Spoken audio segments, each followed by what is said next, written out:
I always say tariffs is the most beautiful word to me in the dictionary. When the shock wave came after Trump's tariffs, well, for transnational companies, what they think about might be relocating their factories or adjusting business strategies to cope with costs. But some local small business owners in America are scratching their heads and have no idea what the future holds. And Ryan is one of them. I've been doing business in China for 15 years.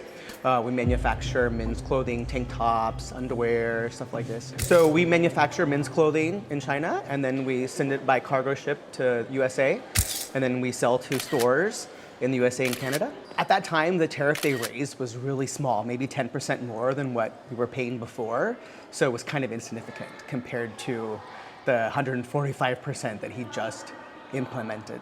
Well, basically, I told our factory that, finish the orders that we already placed, because I'm not going to cancel the ones we already order, but I'm not going to order anything new, because with a tariff of that much, there's not going to be any profit left at all. None. The problem is, so for big companies like H&M, they have a huge department, can do research on other factories in other countries and go and make those contacts. But for me, it took me 15 years to get where I am now with our Chinese factories. And for me to have to go to another country, I don't speak the language there, I don't know any factories there, and have to develop those business contacts again, it's almost not worth the effort. And who's to say who Trump's gonna decide next year is the enemy, right? Maybe next year Vietnam is gonna have a really high tariff, or India's gonna have a really high tariff. So we're in this position where we don't know what we should be doing. Our shipper warehouse today said that her other American customers also stopped doing the orders.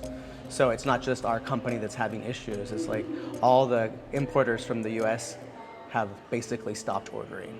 It depends on if they can survive 4 years, right? I know a lot of small fashion companies, like in Los Angeles, I'm friends with some of those bosses, they're basically just gonna close their business because for them to have to restart everything, the whole supply chain restart it, it's not worth the effort.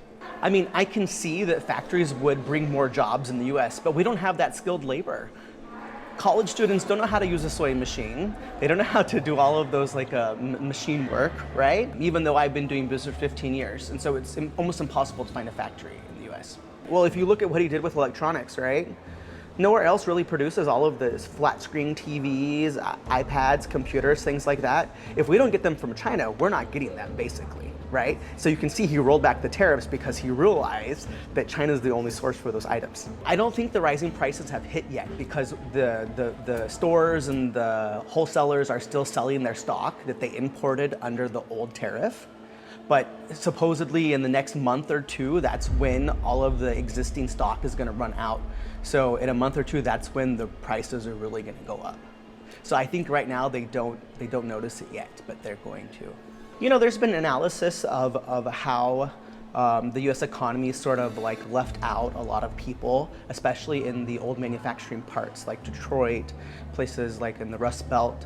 And they've sort of been left out of the sort of new world economy, right? So I understand they're having issues with adjusting to sort of modern day economy, but I don't think that tariffs are the way to fix the problem.